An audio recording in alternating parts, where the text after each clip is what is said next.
Hello guys, good morning po sa inyong lahat.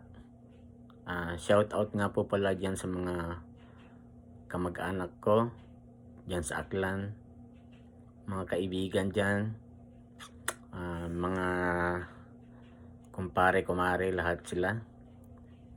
Ganon din po sa kamag-anak ko sa Zambales, sa Pangasinan, sa Bataan, tsaka sa Olonga po. Kumusta po kayong lahat? Lalo na po sa mga pinsan ko at sa mga tiyuhin at tiyahin. Itutuloy ko lang po yung kwento ko. Ito nga yung kwento ko tungkol sa pagkuha ng driver's license. Kung paano ko ginawa at paano nangyari. At saka kung ano yung talagang dahilan ng pagkuha ko ng driver's license. Kasi dati, nung bagong dating ako dito, nagbabas lang kami ni Mrs. Papuntang trabaho. Yun lang yung rotation namin. Trabaho, bahay. Minsan, pumupunta kami ng mall, nagsisimba. Pag nagsisimba kami, ang kasama namin, yung mag-asawang kaibigan namin, si Marna at saka si Salwin. Sila yung sumusundo sa amin sa apartment pag gusto namin magsimba. Tapos, nung time din na yun, doon namin nakilala yung isang taga-Aklanon din na si palayo niya si Kuya Bart. Ang totoong pangalan niya si Bartolome Rome. Taga New Washington siya. Mabait yun. Bali sila yung talagang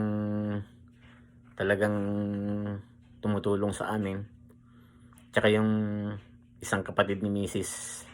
na si Sheila May, tsaka yung asawa niya na si Kuya Nani. Bali, nung bago akong dating, doon kami tumira sa kanila. So, malaki rin yung utang na loob namin sa kanila. Kahit ganun pa man, talagang pinagpapasalamat din namin sa kanila yon. Tsaka, ang unang-unang naging dahilan, nung pagkakilala namin nung Bart, sabi niya gano'n sa akin, "Oh, nakakuha ka na ba ng lisensya?" "Hindi pa nga eh." "Ano, mag-review ka. Tapos kuha ka ng exam para sa learner." Yung learner pala dito is katumbas dyan ng student permit. Ang kaibahan nga lang dyan sa Pilipinas, kahit student permit, nagda-drive na kahit walang kasamang professional. Although hindi yun ang tama, kailangan may kasama kang professional driver's license na mayroong hawak pag nag-drive ka. Kasi pag meron kang student permit, magmotor ka, okay na dyan sa Pilipinas Dito hindi, iba. Kailangan kahit magmaneho ka, meron kang kasama, katabi mo yung may driver's license. Binigyan ako ng libro ni Kuya Nani. Sabi niya, aralin mo to. Binabasa-basa ko naman. Nung una hindi pa ako seryosong basa-basahin, pero kada may time ako binabasa ko siya. Pero hindi, sa dami kasi ng page ng libro, hindi mo siyang mababasa lahat ng isang araw lang. Minsan sa isang araw, isang page, dalawang page lang yung nababasa ko. Nung nakita namin si Perl dito, kasi siya yung unang kumuha ng exam, nakapasa siya, sabi niya gano'n sa akin, "Col," sabi niya, "puntahan mo yung link ng SGI. Pwede kang mag-practice doon ng test. Meron doon practice test sa SGI online." So, nung dumating kami ng bahay, sinearch ko kaagad sa cellphone ko. Nakita ko siya.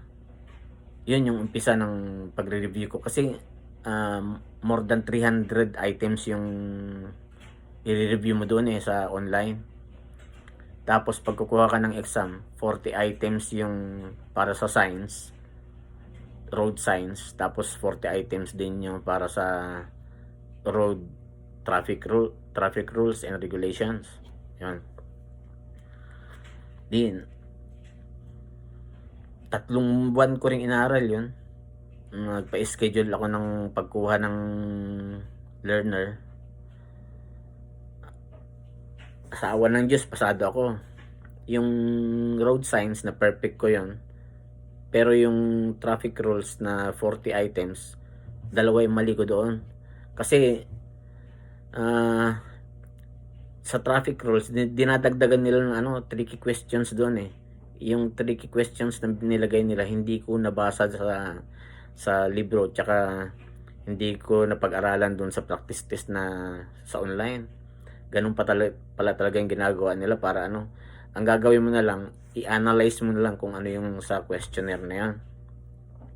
Sa awa ng Diyos, naipasa ko. Dalawa lang yung mali. Kasi pag binigay ng result mo, ibibigay mo sa cashier, bibigyan ka ng cashier ng resibo na nagpapatunay na learner ka na. Kasi mga isang linggo pa bago dumating sa iyo yung driver's license mo na may pangalang learner. Ganun dito. So, nung nakapasa ako, tuwang-tuwa si nung Bart. Sabi niya ganun, nung Bart, sabi kong ganun, tulungan mo ako. Gusto kong magpa-schedule sa iyo para matutong mag-drive at saka yung prepare ako para sa pagkuha ng driver's license. Yung drive test nga. O sige, sabi niya ganun. Di kada linggo, yun yung time na nagda-drive test kami nung Bart. Singil niya kasi $30 per hour. Ang singil niya nga sa akin, kahit 2 oras na kami nagpa-practice o mahigit pa, biruin mo sa kanya na yung gasolina, sa kanya pa yung sasakyan, $30 lang sinisingil sa akin. Di syempre tuwang-tuwa ako. Ang in return na lang, na ginagawa na lang namin, ganito na lang. Pag dumating kami ng bahay, hindi ko muna siya pinapauwi. Nagluluto ako ng pagkain namin para sa hapunan. Tapos doon na siya kumakain. Ganun yung kalakaran namin, yung sitwasyon. So, nung sabi niya ganun sa akin, siguro after 2 months, sabi niya ganun sa akin, buddy, kuha ka na ng drive test. Kasi, okay, parang sa tingin ko, okay na, papasa ka na eh. So, nung naka-schedule na ako, andito na sa kilid, sa tabi ko yung examiner, nakamasid lang. May time na kakaliwa ako, pero siguro yung tansya ko yung kasalubong namin, mga 100 meters pa eh. Pero kasi ang takbo doon sa lane na yon is 60 kilometers per hour yung takbo. Mga 100 meters siya. Hinabol ko talagang kumaliwa. Nung bumalik na kami sa SJI, nasa loob kami ng sasakyan. Sabi niya ganon, I'm sad to say this to you, sabi niya ganon. Sabi niya, you failed, sabi niya ganon sa akin. Kamot ako ng ulo. Sabi ko, sa isip-isip ko, sayang, malas naman. Tapos sinabi naman sa akin yung dahilan, yun nga raw, ba't daw hinabol ko yun, it's very dangerous daw. Pero sabi niya naman sa akin, bawi niya, nakita ko naman na meron kang potential sa pagdadrive. So, pa-schedule ka lang uli. Tapos, aralin mo yung, wag mo nang ulitin yung ginawa mo kanina. So, nagpa-schedule kami uli.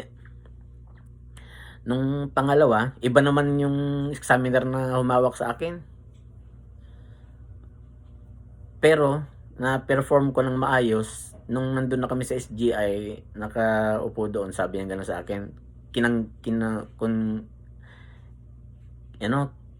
binati niya ako, congratulations daw, sabi niya, dahil pasado ako. Pero, meron daw akong minus na 3 points. Kasi pag nag-minus ka ng 10 points, bagsak ka na kaagad eh. Yun yung dito. So, 3 points lang daw yung mali ko. Sabi niya gano'n sa akin. So, sabi niya, binati niya ako. Congratulations, you passed the exam, sabi niya gano'n sa akin. So, sabi ko gano'n, halos ako sa kanya, nagpasalamat ako ng todo, sabi niya gano'n. Hindi ka dapat magpasalamat kasi deserve mo yan, sabi niya gano'n sa akin. So, bumaba na siya, binigay niya sa akin yung result, sabi niya, ibigay mo sa cashier to para mabigyan ka ng temporary driver's license, para hintayin mo yung ID mo, sabi niya gano'n sa akin. Thank you, sabi ko nga sa kanya. Kasi nung Bart sa loob naghihintay kasi yung sasakyan niya yung ginamit namin na pang drive test. Tuwang-tuwa si nung Bart nung nalaman. Di, umuwi na kami. Pinost ko nga sa ano yun sa Facebook. Pero hindi ko pinost pati yung license ko kasi delikado rin. Parang blessings lang ganun. Importante kasi dito yung driver's license at saka talagang pahahalagahan mo kasi pinaghirapan mo talaga yun. Kumbaga kasi pag iwasan mo lang na lagi kang nahuhuli, kasi pag lagi kang nahuhuli, dimirit lagi yun, dimirit ng dimirit. Magmamahal yung babayaran mo sa insurance pag gano'n na marami kang dimirit. Pero pag hindi ka na dimirit, tapos habang kada isang taon, mababa yung babayaran mo sa insurance, gano'n dito. Kaya nakakatuwa din na nakapasa ako sa drive test na yun, tsaka sa pagkuha ng lisensya. Yun yung talagang nung unang kuha ko ng bagsak napakamot ako ng ulo sayang. Pero hindi rin nagtagal, nakapasa rin. Marami nga silang kinikwento sa amin meron daw nga mga ilang driver sa Maynila, driver sa mga ibang probinsya ng bus. Pero pagdating dito, 10 beses na raw kumuha ng drive test, hindi pa rin mapasa-pasa. Okay guys, hanggang dito na lang. Kumusta nga pala sa nanay ko, si kay Perlita Retiro, tsaka sa mga biyanan ko, si Jose Rica Fuente, tsaka si Noemi Rica Fuente. Sa lahat ng mga kaibigan ko dyan, kumpare, kumare, kumusta po kayo? Ingat po lagi kayo sa COVID. Ganon din po yung mga kamag-anak ko sa Bataan, Zambales, Pangasinan, yung mga kakilala ko doon. Lahat po kayo, magandang umaga po sa inyo lahat. Ingat po kayo lahat dyan. Salamat po. Paki-subscribe po sa hindi pa nagsasubscribe para po updated kayo sa mga videos na susunod na gagawin ko.